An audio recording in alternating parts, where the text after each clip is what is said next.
The BMW 335D, an unassuming 313 horsepower diesel with enough torque to pull a literal airliner. The question is though, after 4 years, is it still the continent-crushing, fun-to-drive family hauler that BMW say it is? Well, I've never driven this car, so today we're going to find out.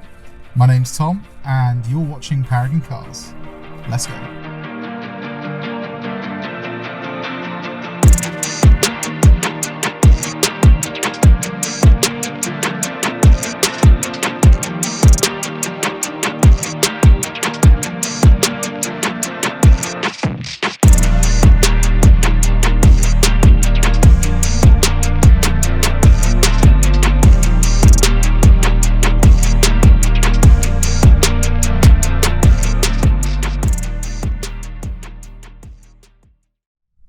As usual, let's start with the engine. A now very well refined 3-litre inline-six diesel with 2 turbos. That means this engine produces 313 brake horsepower and an absolutely whopping 630 Newton meters of torque.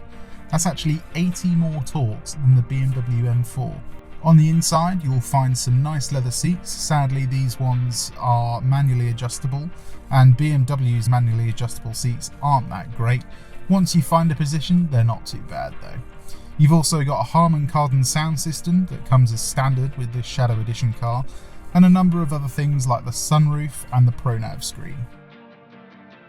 Even after 4 years, the iDrive system still looks fresh and up to date with this control wheel, and in my opinion, it's much better than some newer cars, Golf, that have gone full touchscreen. Climate controls are also always to hand, and there's one button in particular that every single car should have, a max AC button. It's so simple, but on a hot day like today, it gets you cooler just that little bit quicker.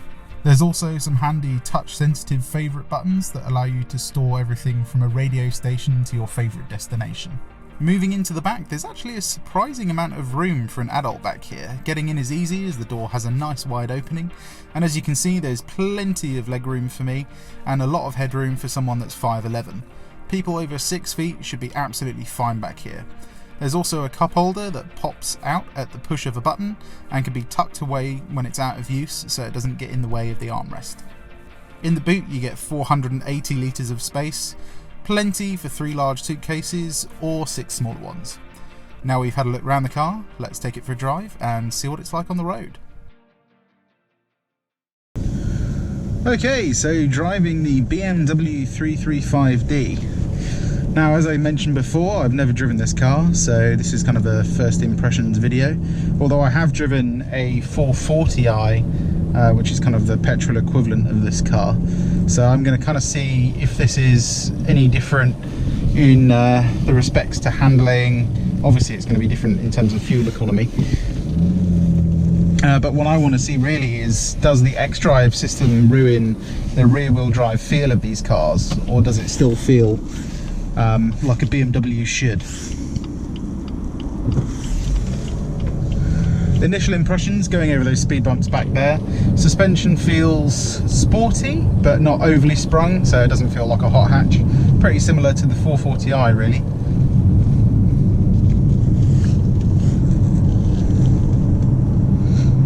Steering definitely feels a tad lighter than the 440. I think that's because this is supposed to be more of a daily car rather than a sports car. Doesn't feel any less sporty though. Okay, we're going to see how easy this car is to park. This car has all-round parking sensors, and it also has a reverse camera, which the 440i didn't have. And here, if we try and park in between 2 cars, theoretically we should be able to make this in one go.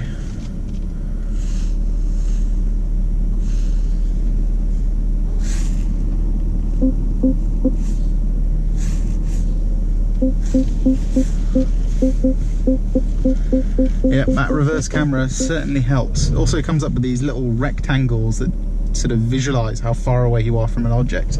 Quite neat really.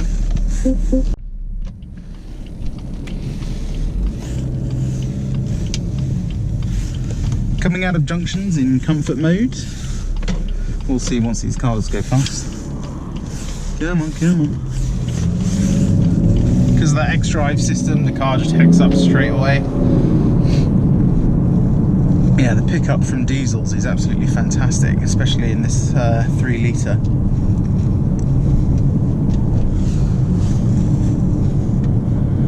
Okay, we are going to reset the trip computer now so we can see what kind of miles per gallon we get on the motorway, and then a bit of driving through town. And then once we've done that, we're also going to do some fun driving on some B roads, and then we'll sort of see what the final figure is. But it'll be interesting to see what we can get on the motorway, see if it's better than the 440i. Just for reference, we managed to get 40.1 from the 440i on the motorway. Round town it was about 32 if you drive very, very carefully. But of course, when you're on it in the 440i, you go through fuel really, really quickly. So it's going to be interesting to see how quick this car goes through fuel when we're driving it pretty quickly.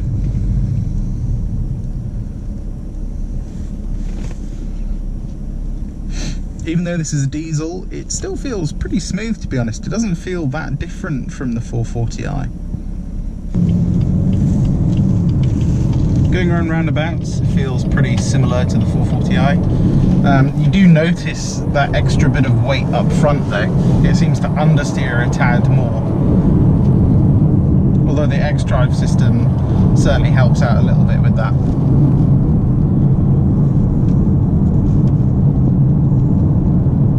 Coming up to a national speed limit sign now, so we're going to put the car into Sports Plus. This will give us dynamic traction, so it'll allow a little bit of slip at the rear, hopefully. It'll also give us some improved throttle response, and it'll downshift gears a tad earlier, and then hold on to them a little bit longer as well.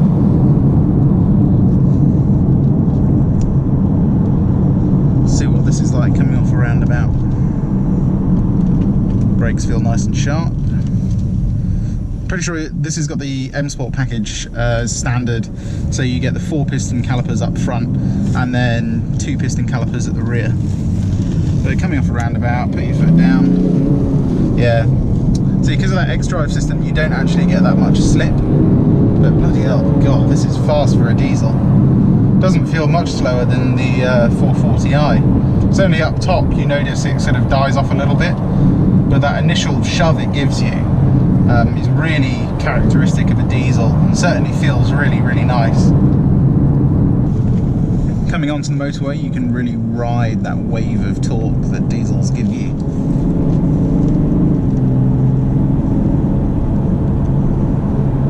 Put the car back into Eco Pro now. See what kind of figure we can get on the motorway. But even in Eco Pro, it doesn't totally ruin the throttle response. You still get a really nice feel through the pedal, and because it's just got so much torque, you just lightly push your foot down and it just takes you up to 70. It accelerates almost like a train.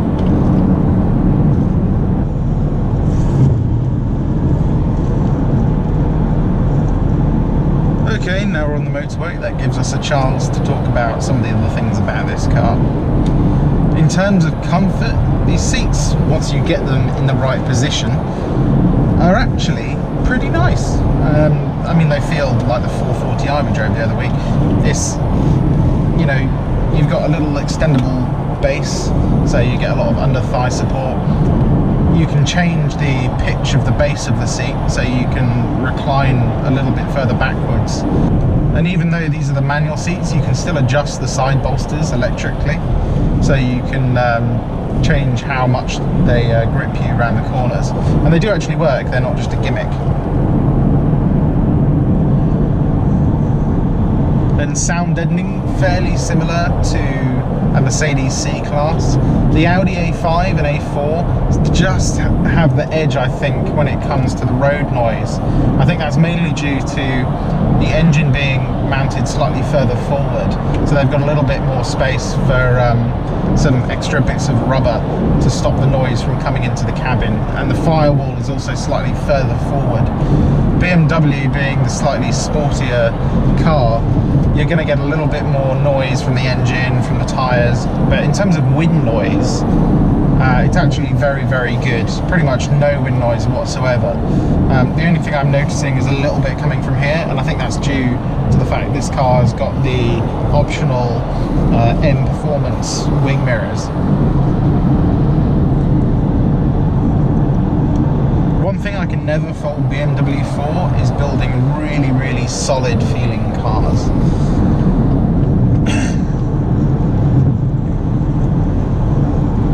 Whilst they may not be the most flashy interiors, every material you touch feels really, really nice. Like these door cards are nice and squidgy. You've got leather pretty much everywhere. They're even squishy down at the bottom of the door card. And I know on an Audi A4, they're actually just solid plastic down there. They're also lined with felt, so anything you put in them doesn't rattle around too much. You've also got some stitching on the dash, which just adds a little bit more depth to the interior. And then you've got this really nice brushed aluminium trim, which, you know, it makes it feel like a premium car. You've spent your money well, is what it makes it feel like. In terms of visibility, this car is actually really, really good. When you're changing lanes, you have plenty of visibility in the rear view and the side view mirrors. And also, because the B-pillar is quite small, you don't find yourself looking over your shoulder too much to see what's in your blind spot. You can usually see quite easily just with the mirrors by themselves. We've got about 10 more minutes on the motorway, so we can see what our final MPG figure is. I've set the cruise control to 70 miles an hour like we do in every single car we test. And then we're going to take it on some B roads and have a little bit more fun. In terms of ride quality on the motorway, this car is actually really, really comfortable, even though it's on that M Sport suspension. You do notice a little bit more weight, so when you go over a bump, the car kind of takes that little bit longer just to settle down on the road. But overall, it's a fantastic ride quality for a long journey. You certainly wouldn't get tired of it. Okay, so we're coming off the motorway now, and we managed an absolutely whopping 53.7 miles to the gallon. Now keep in mind that's with the cruise control on as well, so if you turn that off, you might even get a better figure, something like 56 to 58. But for a car with over 300 horsepower and 630 Newton meters of torque, that is mighty impressive. Okay, we're on a slightly bumpier bit of road now. We're going to see what the car's like in Sports Plus going around this roundabout. You can actually change the gears yourself, although in a diesel it's more of a 7/10 car, so you would usually leave it in automatic. But just for the sake of it, I'm going to see what it's like. You notice understeer comes in a little bit sooner, but when you're coming out of a corner, you can power yourself out of it quite easily. Although it still doesn't feel quite as good as the 440i. It's not quite as predictable, and you can't really drive it on the rear axle as much.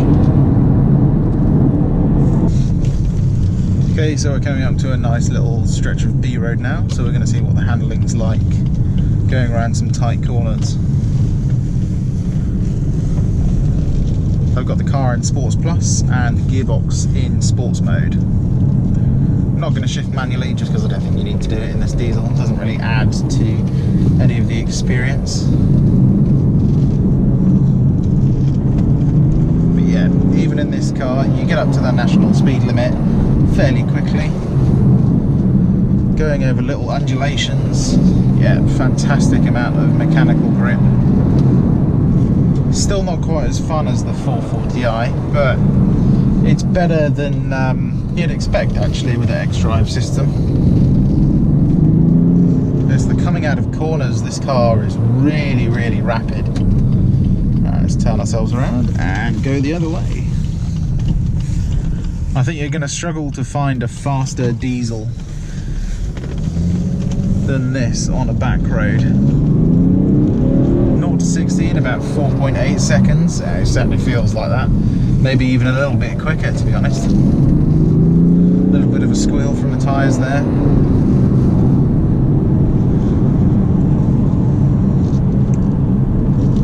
Coming the other way. Yep, it feels just as planted. You do notice the initial turn-in isn't quite as quick as the petrol equivalent. You can feel the tyres are a little bit squidgier because they're having to deal with a little bit more weight. But overall, I'd say that's a pretty fun car to drive. Certainly very engaging, but you're not going to be getting it sideways that easily.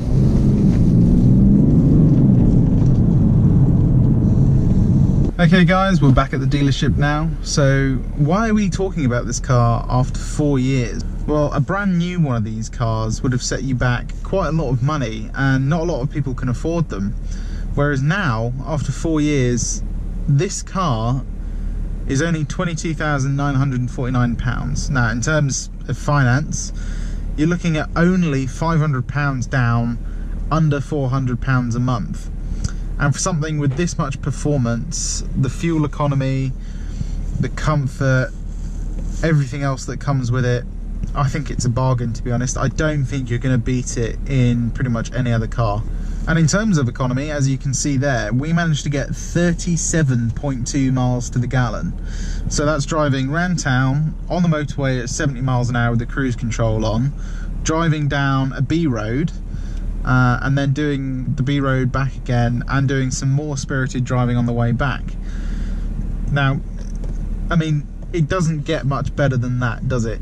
You've got the fuel economy, you've got the power, you've got effortless drivability, and you've got a comfortable place to sit. It's fun to drive as well. Even though this is the X-Drive car, it's not quite as good as the 440i. It's never going to be as good as the petrol equivalent, but for a diesel, it's absolutely fantastic. And I do think this is better than its competitors in that regard. If you're going to get a diesel, get one of these. As always, if you enjoyed the video, give it a like, and why not subscribe to our channel so you can see some more of our stock. I'll see you on the next one. Goodbye.